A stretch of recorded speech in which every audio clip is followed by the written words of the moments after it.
Hello, everyone. From the frozen earth of the Yukon to screens across the globe, no miner has ever dominated attention or sparked fear like Tony Beets. The legendary force of Gold Rush is the man who built an empire with pure muscle, a roar that echoes across the Klondike, and a work ethic forged in fire. For more than a decade, we've watched him battle brutal weather, smashed up machines, and anyone who dared slow him down. But the real wars weren't against the ground. They were against people. And now, at 64 years old, Tony is finally revealing the 5 cast members he absolutely could not stand. And what really went down behind the scenes. Before the fame, before the cameras, before the millions of dollars in mined gold, there was a tough little farm boy born on December 14, 1959, in a tiny Dutch village called Vidanes in the Netherlands. His father worked the land for a living, and from the moment young Tony could walk, he worked too. While other children spent their summers playing games in the grass, Tony hauled hay bales, fed animals, and learned the hardest lesson life can offer. Nobody is coming to save you. You earn every inch you gain. That belief became the steel that would later form the backbone of his mining legacy. By 21, Tony Beets had already traded small dreams for the wild promise of Canada's Yukon. Arriving with almost nothing, he clawed his way up from the bottom. Freezing days, roaring machines, and meager pay. But every hardship became a lesson. He learned the land, the gold, and the grit it took to survive. In 1984, he staked his first claim and began building what would become Paradise Hill, the heart of his empire. Through 18-hour days and relentless work, Tony earned a reputation as a fearless leader, one who demanded excellence and gave twice as much himself. When the Discovery Channel came looking for miners for a new show called Gold Rush, they didn't know they were about to meet the most unpredictable star in the show's history. On screen in Season 2, audiences instantly noticed the stocky miner with the thick accent and the attitude of a bulldozer. Tony Beets didn't act for cameras. He acted like cameras didn't exist. If something broke, he cursed at it. If someone failed, he cursed harder. If producers got in his way, he told them exactly where to stand. Usually far away, viewers loved him because he was raw, real, and relentless. But that rawness came at a price. The very first group who discovered the difficulty of working with Tony were the production crews of Gold Rush. To them, filming the show required organization, structure, and repeated takes for different camera angles. To Tony, filming was a nuisance. If it was daylight and he had dirt to move, nothing, not even television, was going to slow him down. Producers begged him to wait while they set up shots, and Tony simply fired up his dozers and left. They asked him to repeat conversations. Tony reminded them that he had gold to chase. This tension created unforgettable television, but caused endless behind-the-scenes headaches. Crew members joked that capturing footage of Tony was like chasing down a tornado. The second person who felt the heat of Tony's temper wasn't a rival. It was his own son, Kevin Beets. Fans watched their arguments with held breath because these weren't staged disagreements. This was real, father-son friction. Kevin wanted responsibility, wanted to prove himself, wanted to rise within the family business. But Tony never believed in easy paths. He gave Kevin outdated equipment, pressured deadlines, and no special treatment. When machines failed, Kevin felt set up to fail. When things slowed down, Tony accused him of not pushing hard enough. Their explosive shouting matches showed a relationship forged in fire, but beneath the yelling, there was something deeper. Tony was shaping Kevin into the future king of the Beets mining empire. Hard lessons create strong leaders. That was Tony's belief. Today, Kevin is one of the most capable miners in the Klondike. Proof that the pressure made diamonds. But no conflict on Gold Rush is more famous or more feared than the war between Tony Beets and Parker Schnabel. The audience saw two titans collide.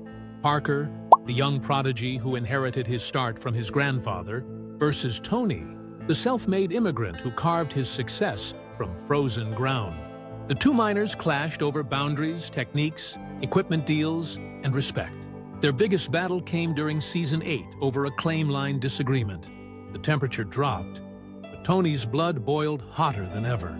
Standing face-to-face with Parker, he unleashed the now iconic line, "I'm going to be on your fucking case." That moment electrified fans around the world. It wasn't just a territorial dispute, it was a generational war. Tradition versus innovation, the old guard defending their throne from the hungry new king. Yet, behind the insults, both men respected the hell out of each other.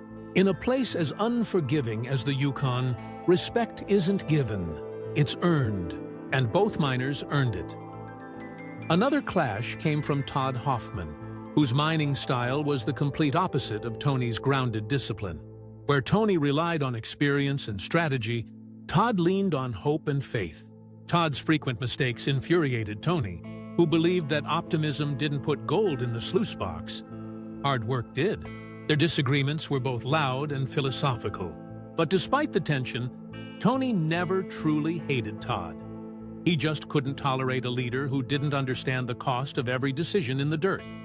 And finally, there were the dozens of hired crew members who tried and failed to survive under Tony's harsh standards. Many arrived with enthusiasm, but enthusiasm doesn't survive long in the Klondike. When the weather bites, when the machines break, when exhaustion becomes pain, only the toughest remain. Some crew lasted days, others hours.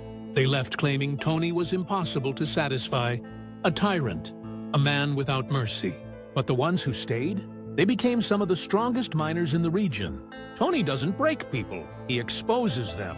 Those who crack weren't meant for the life. Those who endure join a dynasty. After more than a decade on Gold Rush, fans believed Tony lived in constant warfare with his castmates. But recently, a surprising truth surfaced. Tony revealed that the word hate never belonged in these stories.